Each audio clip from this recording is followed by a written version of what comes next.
I am the 13th Wolfman, and you know what? The people over Lionsgate, Magnet. The people over at Magnet were nice enough to send over Stagefright.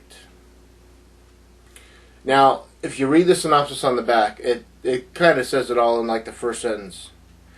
In this genre-bending Glee meets Rocky Horror musical comedy, you know, and it is a musical comedy, but it's got a slasher feel to it. This young lady, right here, she wants to be like her mom. She wants to be a Broadway actress / diva. Her mom was on opening night, or one of the opening nights of a play called The Haunting of the Opera. The Haunting of the Opera. She gets killed. And we fast forward 10 years later to her daughter, who is now 18, and she so much loved her mother when she was a kid. She wanted to be just like her, and now she lives with, I guess you'd call her stepfather, played by Meatloaf. And they run, it's her twin brother, and Meatloaf, and Meatloaf runs an acting camp, an acting summer camp, you know. So all these actors and singers and dancers get together once a year, you know, during just like a regular summer camp, you know, a sleepaway camp type thing. And they put on a show, and this year they're going to do a revival 10 years after the show. After Mama's killed, they're going to do a revival of Haunting of the Opera.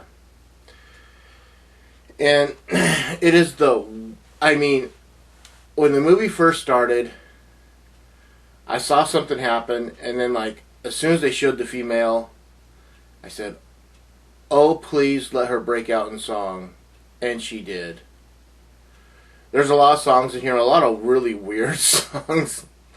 There's one about being at the camp, and it's just, man, the songs are really bizarre. I don't know what to say about them, but they're just kind of funny. And this movie was fun. It really was. It had a good story to it. Bizarre. So in it, you got Allie Macdonald, who is the young lady there. Douglas Smith, who plays her twin brother. Minnie Driver, who plays her mother. And on here it says Meatloaf Aday. Okay. Marvin Lee Aday, a.k.a. Meatloaf. Yes, the singer. The guy that took a bat out of hell and rode it back into hell. Is now, I've seen him build in like if you watch Rocky Horror, he's just known as Meatloaf. If you watch, I know that he's been billed as Marvin Aday in some movies. And I now see that it says Meatloaf Aday, and I know he's been done this. So it just seems like whatever the whim is that he feels, you know, how he's going to be billed in the movie. Has tons of special features. The making of Stagefright, deleted scenes. There's 2. Memory of a fallen camper. What's that? Stagefright sing-along, which is kind of like a karaoke thing. Interview with writer-director, co-producer Jerome Sable, and co-composer Ed Battalion. I'm not sure.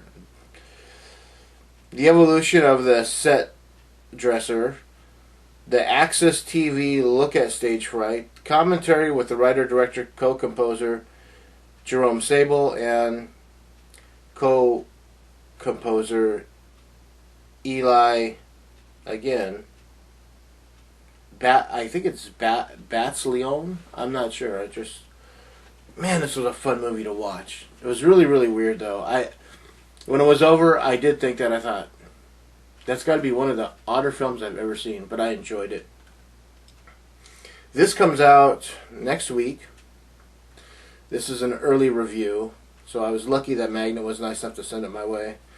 Here is the disc art, which I think is really cool looking disc art.